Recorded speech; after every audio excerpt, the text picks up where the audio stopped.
Welcome to The Juice, where we're talking about getting more of what we want and less of what we don't. Hi, I'm Jory Jardins of BlogHer, and with me is a very special guest. I had to pull many strings to get her on the show. This is my co-founder and partner, Elisa Camahort Page of BlogHer. Hey, Jory. Social media junkie as well, which is why she is the perfect expert for today's topic. Now, Elisa, when we met, you were writing, I want to say, 9 blogs? Yes. I started a 10th blog right around when we were starting BlogHer. So this is why you are our expert today, Lisa. We are going to be exploring how to maintain our offline relationships when we have serious online addictions. Perfection. But before we get started, I actually want to point out the inspiration behind this episode. Let's take a look at this week's Trop 50 Spotlight.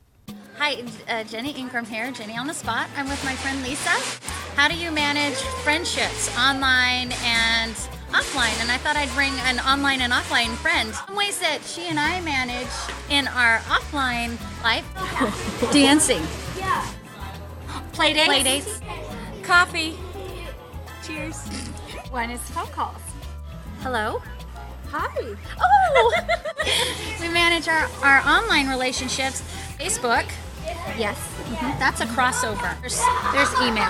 Yeah. Definitely the more online way is Twitter. Thank you, Lisa. No problem. Yay, friendship.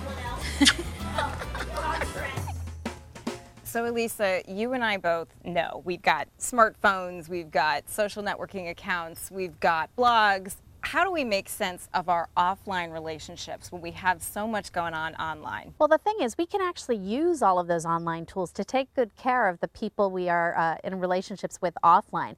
And sometimes it can be the simplest thing. So as an example, last year on my birthday, all of a sudden I started getting literally dozens of well wishes on my Facebook page written on my wall.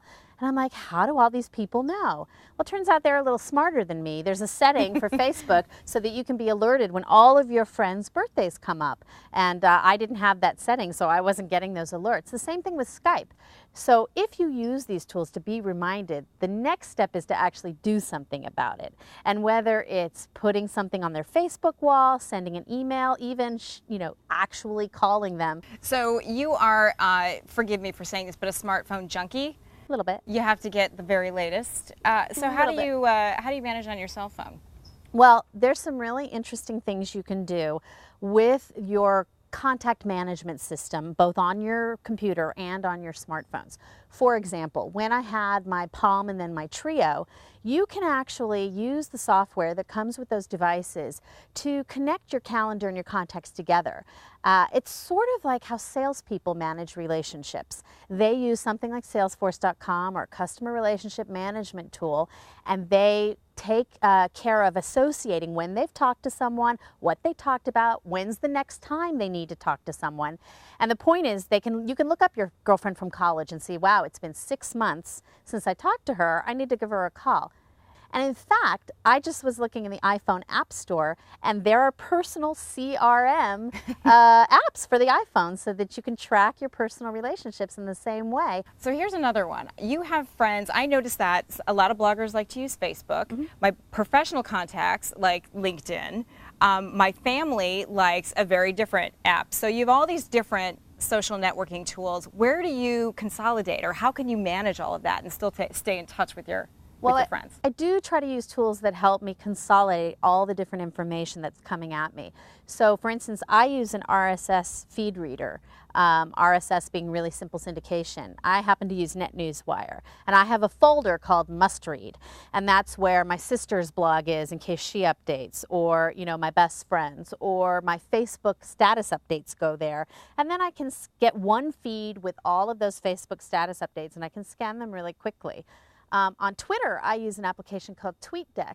I have so many friends on Twitter that if I were to just stand in the stream of information coming from all of those hundreds of people, I could never follow conversations or threads, and I would feel like I was drowning. So instead I separate them into groups and into search terms. So I track my BlogHer, all the internal people, staff people of BlogHer. I have a little TweetDeck column for them. For my old friends from high school and college, I have a separate one for them. So the thing that I always complain about, as you know, is that I have information overload. I'm overwhelmed by emails. So I actually, one of our favorite bloggers, Gina Trapani, formerly of Lifehacker, and now the founder of SmarterWare, has an amazing post on this. Information overload is more of a perception than a reality. The more new items we let flood our gates, the more likely we are to feel we're drowning. One of the most basic approaches to beating overload is installing better gatekeepers, strengthening your filters so that less stuff comes your way, and I absolutely love what she recommends, which is throw an unsubscribe party. Right? Well, yeah, I think when people complain about, oh, there's too much noise on Twitter or email, you control the noise. You control who you follow. You control all the folders and filters you can set up. You are not at the mercy of the noise. So we do have offline people in our worlds. How do you keep in touch with your offline folks? Well, it is a problem in that when you're sharing so much in your Twitter stream or on your blog, you assume everybody knows what's going on with you. I actually had really good friends who didn't even know I went to Africa in February.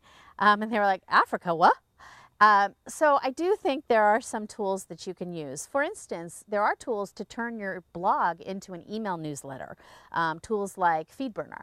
And you can ask your friends and family to subscribe, and therefore they'll get, say, a weekly email if they sign up for it with your blog posts and keep in touch with you that way.